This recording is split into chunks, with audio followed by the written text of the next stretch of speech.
പ്രിയപ്പെട്ടവരെ, പുതിയൊരു കഥ കൂടി തുടങ്ങി വയ്ക്കുവാണ്. ഒരു ആഫ്റ്റർ മാരേജ് റൊമാൻറ്റിക് സ്റ്റോറി. സാധാരണ കുടുംബകഥ. കാശിനാഥൻ പോലൊരു കോംപ്ലിക്കേറ്റഡ് തീമല്ല ഇത്. അതുകൂടി മനസ്സിൽ വെച്ചിട്ട് വായിക്കണേ. എല്ലാവരും കൂടെയുണ്ടാവുമല്ലോ അല്ലേ? അപ്പോൾ കഥയിലേക്ക് പോവാം. മിന്നുകെട്ട് ഭാഗം 1. രചന അവതരണം ദിവ്യരാജ്. വെറും 3 മാസം. നീ എൻ്റെ ഇച്ചായൻ്റെ മിന്ന് കഴുത്തിലണിഞ്ഞാൽ മതി അമ്മാളോ. അത് കഴിയുമ്പോൾ കുരിശുമറ്റം എന്ന ഇച്ചായൻ്റെ സാമ്രാജ്യം നിന്റെ പേരിലേക്ക് കൂടി ഇച്ചായൻ മാറ്റിയെഴുതും. അതാ ഞങ്ങളുടെ ഒരു രീതി.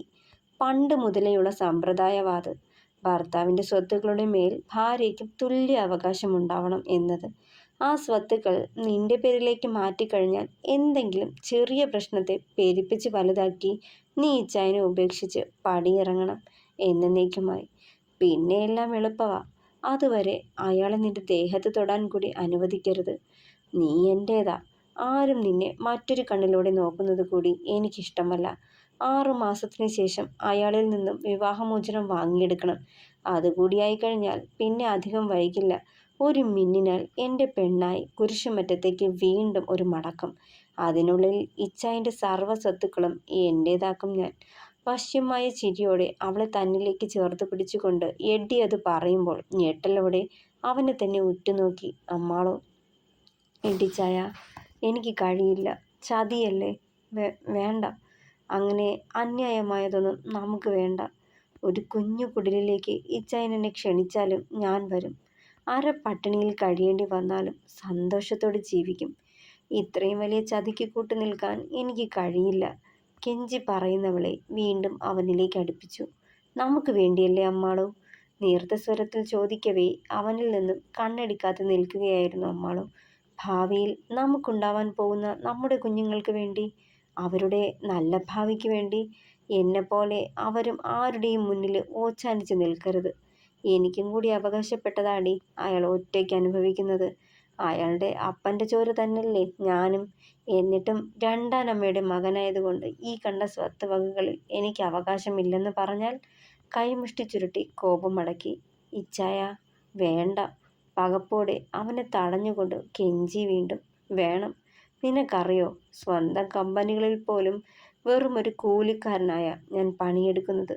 കുറച്ച് കാശിൻ്റെ ആവശ്യം വന്നാൽ കൂടി അയാളുടെ മുന്നിൽ പോയി നിന്ന് കൈ നീട്ടണം. മടുത്തു പെണ്ണെ. ഇനിയെങ്കിലും എനിക്ക് ജീവിക്കണം. നീ എന്നെ സഹായിക്കില്ലേ? അവളുടെ കൈകൾക്കുള്ളിലാക്കി കെഞ്ചലോടെ അവൻ ചോദിച്ചു. അവസാനം എട്ടിയുടെ നിർബന്ധത്തിനു മുന്നിൽ അവൾക്ക് വഴങ്ങേണ്ടി വന്നു. മനസ്സില്ല മനസ്സോടെ അവൾ സമ്മതം അറിയിച്ചു. ഇസഹാക്ക് ജോൺ കുരിശുമറ്റത്തിൻ്റെ ഭാര്യയാവാൻ. വലത് കാൽ വെച്ച് കയറിവാ മോളെ. കത്തിച്ചു വെച്ച മെഴുകുതിരി അവളുടെ കൈകളിലേക്ക് ഏൽപ്പിച്ചുകൊണ്ട് സോഫി, എഡ്ഡിയുടെ അമ്മ, ഇസഹാക്കിൻ്റെ ചെറിയമ്മ, അമ്മാളുവിൻ്റെ വലത് കൈ പിടിച്ച് അകത്തേക്ക് കയറ്റി. കുരിശുമറ്റത്തിൻ്റെ പടികൾ ഓരോന്നും ചവിട്ടുമ്പോഴും അവളുടെ കണ്ണുകൾ നിറഞ്ഞു. തൻ്റെ തൊട്ടരികിൽ നിൽക്കുന്നവനിലേക്ക് നോട്ടം ചെന്നതും കുറ്റബോധം കൊത്തി വലിക്കുന്നുണ്ടായിരുന്നു അവളെ. മുന്നിലായി നിന്നുകൊണ്ട് വീഡിയോ ക്യാമറയിൽ ദൃശ്യങ്ങൾ പകർത്തുന്ന എഡ്ഡിയെ ഒന്ന് പാളി നോക്കുമ്പോൾ ഇസഹാക്കിനെ തള്ളി അവൾക്കരികിലേക്ക് ചേർത്ത് നിർത്തിയവൻ. ഒരു ഭാവവ്യത്യാസവുമില്ലാതെ സ്നേഹസമ്പന്നനായ സഹോദരൻ്റെ കടമ നിർവഹിക്കുന്നതായി തകർത്താടുകയായിരുന്നവൻ. ഇച്ചായ, എന്നതായത്? ആ കൊച്ചിനെ ഒന്ന് ചേർത്ത് പിടിച്ചേ. രണ്ടാളെ 2 കോണിലായി നിന്നാലെങ്ങനാ? ഒരുമിച്ച് നിന്നേ. നല്ലൊരു ഷോട്ട് എടുക്കട്ടെന്നേ. എഡ്ഡി പറയുന്നത് കേട്ട് അമ്പരപ്പോടെ മിഴികളുയർത്തി നോക്കിയവൾ. പുഞ്ചിരിയോടെ ഒന്ന് കണ്ണി ചിമ്മി കാട്ടിക്കൊണ്ട് ഇസഹാക്ക് അവളെ ചേർത്ത് പിടിച്ച് അകത്തേക്ക് കൊണ്ടുപോയി. ഹാളിലെ രൂപക്കൂടിനു മുന്നിൽ മെഴുകുതിരി കൊണ്ടുവന്ന് വെച്ച് കണ്ണുകൾ അടച്ചു പിടിച്ചു. വല്ലാത്തൊരു ഭയം അവളെ പൊതിഞ്ഞത് അവൾ അറിയുന്നുണ്ടായിരുന്നു. ഇതുവരെ അറിയാത്ത ഇസഹാക്ക് ജോൺ കുരിശുമറ്റം എന്ന ജോൺ അവളുടെ ജീവിതത്തിൻ്റെ ഭാഗ്യമായത് അവൾ പോലും പ്രതീക്ഷിക്കാതെയായിരുന്നു. അനുജൻ്റെ മിന്നു മോഹിച്ചവൾക്ക് ചേട്ടൻ്റെ മിന്ന് സ്വീകരിക്കേണ്ടി വന്ന വിരോധാഭാസം ഓർക്കവേ എഡ്ഡിയുടെ ശബ്ദം അവിടെ ഉയർന്നു കേട്ടു. അതെ ഇച്ചായോ, മതി ആ കൊച്ചിനെ നോക്കി വെള്ളം ഇറക്കിയത്. കേക്ക് കട്ട് ചെയ്ത് കഴിഞ്ഞ് റൂമിലേക്ക് കൊണ്ടുപോയിക്കോ. അന്നേരം അത് കഴിഞ്ഞ് എത്ര നേരം വേണേലും കണ്ണിൽ കണ്ണ് നോക്കിയിരുന്നോ രണ്ടാളും. 2 പേരെയും മാറി മാറി നോക്കിക്കൊണ്ട് എഡ്ഡി അത് പറഞ്ഞതും അമ്മോൾ ചെരിഞ്ഞ് ഇസഹാക്കിനെ ഒന്ന് നോക്കി. ശരിയാണ്, ആ കാപ്പിക്കണ്ണുകൾ തന്നിൽ തന്നെയാണ് നിലയുറപ്പിച്ചിരിക്കുന്നത്. ചെറുചിരിയോടെ അവളെ വീണ്ടും ചേർത്ത് പിടിച്ചു കേക്ക് സെറ്റ് ചെയ്തിരുന്നിടത്തേക്ക് നടന്നവൻ. അവളുടെ കൈയിലേക്ക് ഇസഹാക്ക് കൈകൾ ചേർക്കവേ പിടച്ചിലോടെ അവനെ നോക്കി. കുസൃതി നിറഞ്ഞൊരു പുഞ്ചിരി അവൾക്കായി നൽകിക്കൊണ്ട് കേക്ക് കട്ട് ചെയ്ത് ഒരു പീസ് എടുത്ത് അവളുടെ വായിലേക്ക് വച്ചു കൊടുക്കവേ ഇമ ചിമ്മാതെ നോക്കി നിന്നു അമ്മാളു അവനെ. അതെ അമ്മാളു, ഇച്ചായന് കൊടുക്കുന്നില്ലേ കേക്ക്? എത്ര നേരായി ആ പാവം കേക്കും പ്രതീക്ഷിച്ച് നിൽപ്പാണെന്നോ? ഇങ്ങനെ ഇന്ന് മുഴുവൻ പരസ്പരം നോക്കി നിൽക്കാനാണോ നിങ്ങളുടെ ഭാവം? എന്നാലേ ഞങ്ങൾ കുറച്ച് വീർക്കുമല്ലോ. എളിക്ക് കയ്യും കൊടുത്ത് എഡ്ഡിയത് പറഞ്ഞതും കൂട്ടച്ചുരി മുഴങ്ങി അവിടമാകെ. ഈ ചെക്കൻ്റെ ഒരു കാര്യം പറഞ്ഞുകൊണ്ട് സോഫി അവൻ്റെ ചെവിക്ക് പിടിച്ചു. പെട്ടെന്ന് അമ്മാൾ ഒരു പീസ് കേക്ക് എടുത്ത് ഇസഹാക്കിൻ്റെ വായിലേക്ക് വെച്ചു കൊടുത്തു. അവളെ തന്നെ കണ്ണെടുക്കാതെ നോക്കി നിൽക്കുന്നവൻ്റെ നോട്ടം അവഗണിച്ച് മിഴികൾ താഴ്ത്തി നിന്നു അമ്മാളവും.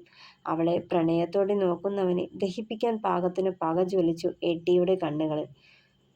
റൂമിൽ ചെന്ന് ഒന്ന് ഫ്രഷായി വന്നപ്പോൾ കട്ടിലിന് പുറത്ത് ഒരു സാരിയും അതിനൊപ്പം ധരിക്കേണ്ട ബ്ലൗസും വെച്ചിരുന്നു. അത് ഉടുത്തു കഴിഞ്ഞ് കണ്ണാടിയിലേക്കൊന്ന് നോക്കി. കഴുത്തിലെ മുന്നിൽ നോട്ടം പാഞ്ഞതും വല്ലാത്തൊരു ഭാരം നിറഞ്ഞു അവളുടെ മനസ്സിൽ. അമ്മാളു, തന്നെ എനിക്കിഷ്ടവാ. തൻ്റെ വീട്ടിലെ അവസ്ഥയൊക്കെ അറിഞ്ഞിട്ട് തന്നെ ഞാൻ തന്നെ ഇഷ്ടപ്പെട്ടത്. താനെൻ്റെ ആദ്യ പ്രണയം എന്നൊന്നും ഞാൻ പറയില്ല. പക്ഷേ ജീവിതത്തിൽ ആദ്യമായി സ്വന്തമാക്കണമെന്ന് തോന്നിയത് തന്നെയാ.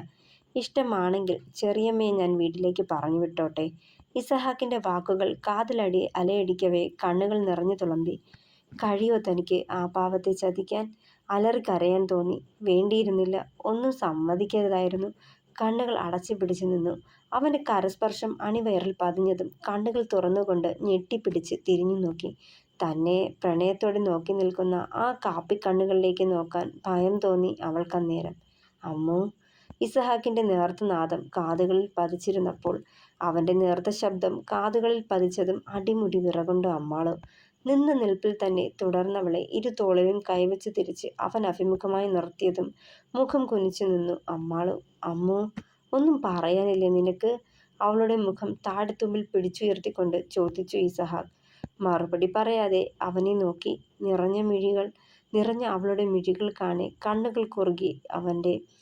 എന്നാടാ, എന്നാ പറ്റി? നിനക്ക് ഈ വിവാഹത്തിന് സമ്മതമല്ലായിരുന്നു? അവളുടെ മുഖം കൈക്കുമ്പിളിൽ എടുത്തുകൊണ്ട് അവൾ തങ്ങി അവൻ്റെ കണ്ണുകൾ. ഒന്നും മിണ്ടിയില്ലവൾ. ഏങ്ങലടികൾ പുറത്തേക്ക് വന്നതും അവളെ നെഞ്ചിലേക്ക് അണച്ചു പിടിച്ചിരുന്നു. അടിമുടി വിറച്ചു പോയവൾ. ശരീരത്തിലാകമാനം വല്ലാത്തൊരു മരവിപ്പ് പടർന്ന പോലെ. എനിക്കറിയാം, എടുപിടിയെന്നുള്ള നമ്മുടെ വിവാഹം നിനക്ക് ഒരിക്കലും അക്സെപ്റ്റ് ചെയ്യാൻ പറ്റിയിട്ടുണ്ടാവില്ല. എന്ത് ചെയ്യാനാ പൊന്നെ? നഷ്ടപ്പെടുത്തി കളയാൻ കഴിയില്ല എനിക്ക്. നേർത്ത നാദത്തോടെ അവനത് പറയുമ്പോൾ പിടയ്ക്കുന്ന മൊഴികളുയർത്തി അവനെ നോക്കിയവൾ. ശ്വാസം പിടിച്ച് നിൽപ്പായിരുന്നവൾ. അവൻ്റെ കൈക്കുള്ളിൽ ഒതുങ്ങുമ്പോൾ പൊള്ളുന്നുണ്ടായിരുന്ന അവൾക്ക് അവനിൽ നിന്നും അകലാൻ ശ്രമിക്കവേ വീണ്ടും അണച്ചു പിടിച്ചു നേരത്തേതിലും ശക്തമായി. Ammu, be cool. പേടിയാണോ നിനക്കെന്നെ? നിന്റെ ഇച്ഛായനല്ലേടാ.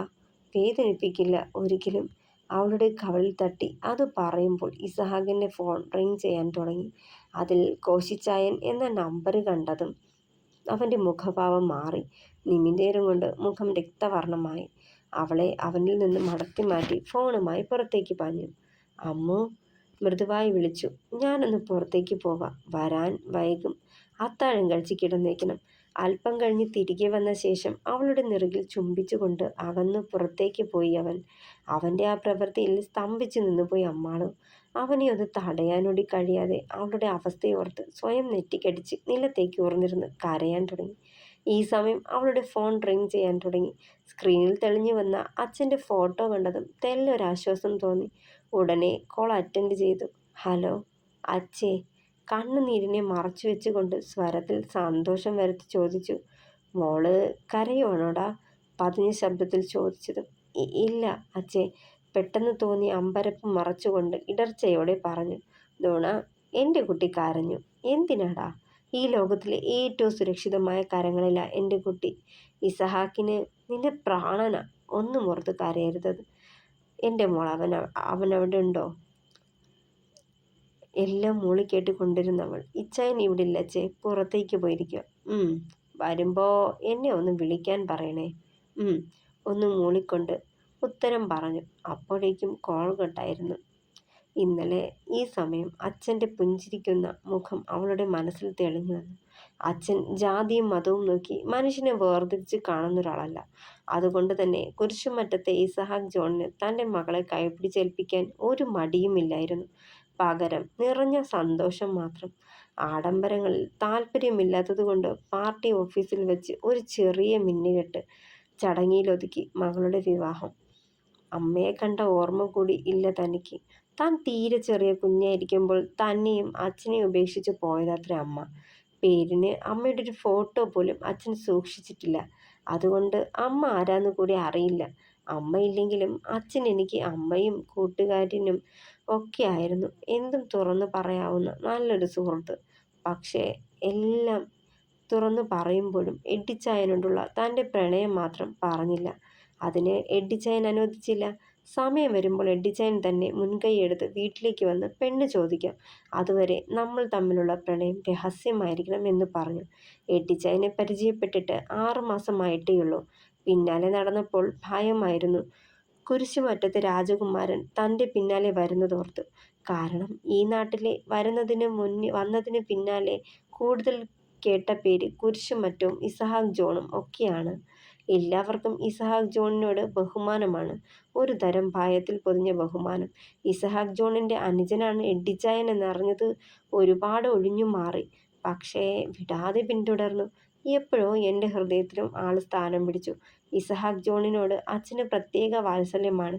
ഈ നാട്ടിൽ വന്നതിൽ പിന്നെ അയാളെ കാണുന്നതെങ്കിലും മുൻ പരിചയമുള്ള പോലെ 2 പേരുടെ സംസാരവും പെരുമാറ്റവും. കുഞ്ഞുനാള് മുതൽ അച്ഛനൊപ്പം ചുറ്റിക്കറങ്ങാത്ത നാടുകളില്ല. അതുകൊണ്ട് തന്നെ നാടുകളില്ല. അതിന് കാരണം ഏതെങ്കിലും ഒരു നാട്ടിൽ 3 വർഷത്തിൽ കൂടുതൽ സ്ഥിരമായി താമസിച്ചിട്ടില്ല. പക്ഷേ ഈ നാട്ടിലേക്ക് വന്നിട്ട് ഇപ്പോൾ 4 വർഷങ്ങൾ. എന്നിട്ടും ഇവിടെ വിട്ടു പോകാൻ അച്ഛന് മനസ്സുണ്ടായിരുന്നില്ല. ഇവിടെ വന്ന ശേഷം അച്ഛൻ ആരെയോ ഭയക്കുന്ന പോലെ പലതവണ തോന്നിയിരുന്നു. ചിലപ്പോൾ തോന്നലാകും. പക്ഷെ എന്തുകൊണ്ടോ ഇസഹാക്കുമായുള്ള ഈ വിവാഹത്തിന് അച്ഛൻ തിടുക്കം കാട്ടുന്ന പോലെ തോന്നി. പലപ്പോഴും ഓർത്തവൾ. തുടരും. അഭിപ്രായങ്ങൾ പറയണേ. കഥ ഇഷ്ടമായാൽ ലൈക്ക് ചെയ്യുക, സപ്പോർട്ട് ചെയ്യുക, ഹൈപ്പ് ചെയ്യുക. Thank you.